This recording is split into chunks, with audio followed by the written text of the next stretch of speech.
Hello, Cloud Gurus, and welcome to this lesson. In this lesson, we're going to look at the AWS Directory Service.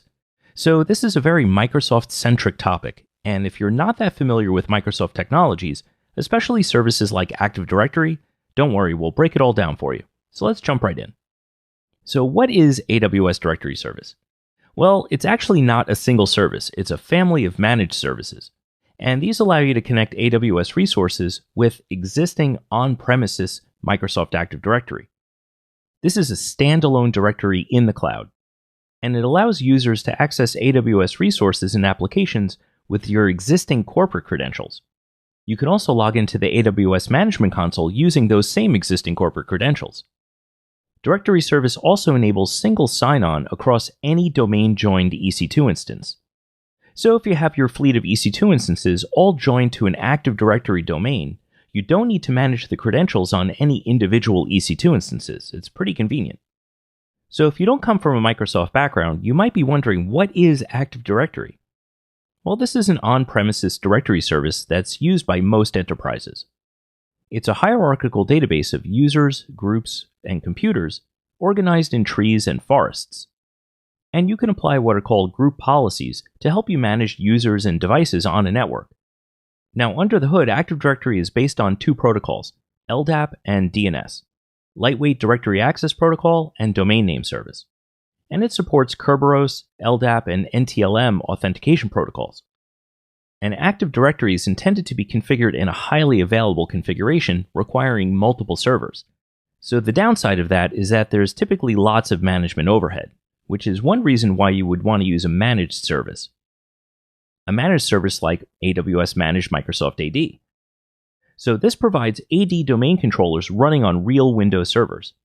So by default, you get two domain controllers for high availability, each of those in its own availability zone. These domain controllers are reachable by applications in your VPCs. You can add additional domain controllers to increase availability or transaction rates. And you have exclusive access to these domain controllers. No other AWS users will share those domain controllers, so you can be confident about the security. You can also extend your existing Active Directory to your on-premises infrastructure using what's called an AD trust. Now, when working with managed services like this, there are some things you need to keep in mind. AWS will manage some aspects of the service for you, while you as the customer are responsible for some other aspects. Let's take a look at what those are. First, AWS is going to perform a multi-AZ deployment for you, so you don't have to worry about high availability. They'll take care of patching, monitoring, and recovering your domain controllers. They'll perform any kind of instance rotation for you, basically making sure that you're always on the latest version of the software. They'll also perform backup operations like snapshotting and restoring for you. Now, as the customer, you need to be concerned with users, groups, and your group policy objects. AWS will not manage those for you. You can use standard AD tools that you're already familiar with, and if you want to scale out your domain controllers, that's your responsibility. And like I mentioned before, you can employ AD trusts to form a resource forest. This again is your responsibility. And management of any certificate authorities using LDAP-S. And finally, if you want to create any kind of AD federation, that's also your responsibility as the customer. So that's AWS Managed Microsoft AD. Let's take a look at its baby brother, Simple AD. So when do you want to use this? Well, you can use Simple AD as a standalone directory in the cloud to support Windows workloads that need basic AD features. And there are two sizes that you can deploy your Simple AD. Small, which is for less than 500 users, or large, which is up to 5,000 users. And this will typically make it easier to manage things like EC2 instances, where you want to use your existing corporate credentials to log into those EC2 instances rather than having to provision usernames and passwords on all of those instances or manage any kind of keys.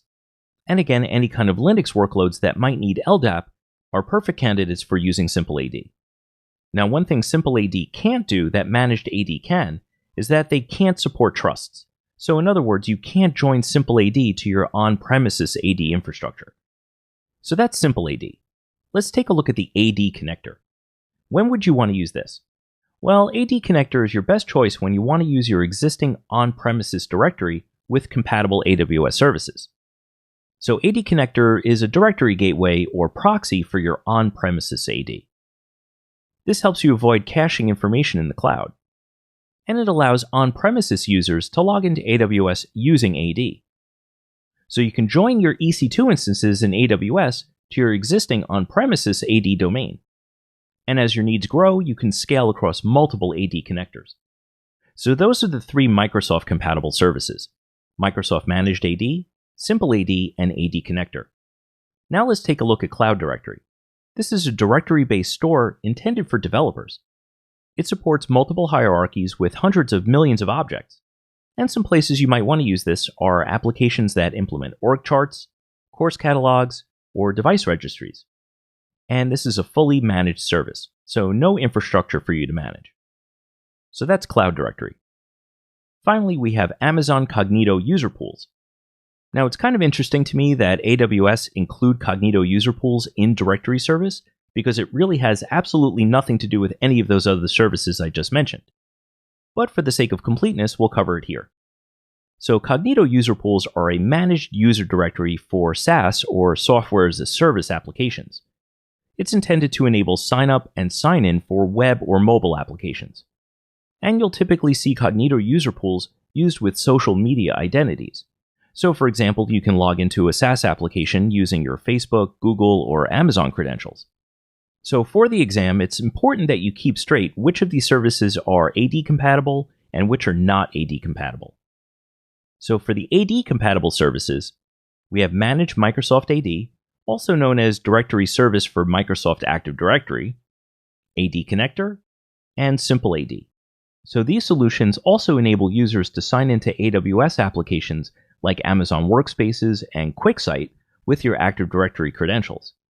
So if you see an exam question that asks you about logging into Workspaces or QuickSight with AD credentials, think about the AD compatible services here. Now for the non-AD compatible services. We have Cloud Directory and Cognito user pools. So if you're a developer and you don't need Active Directory, you can use Cloud Directory to create directories that organize and manage hierarchical information. And Cognito user pools work with mobile and web applications. Alright, so that's everything you need to know about AWS Directory Service. Thanks, and I'll see you in the next lesson.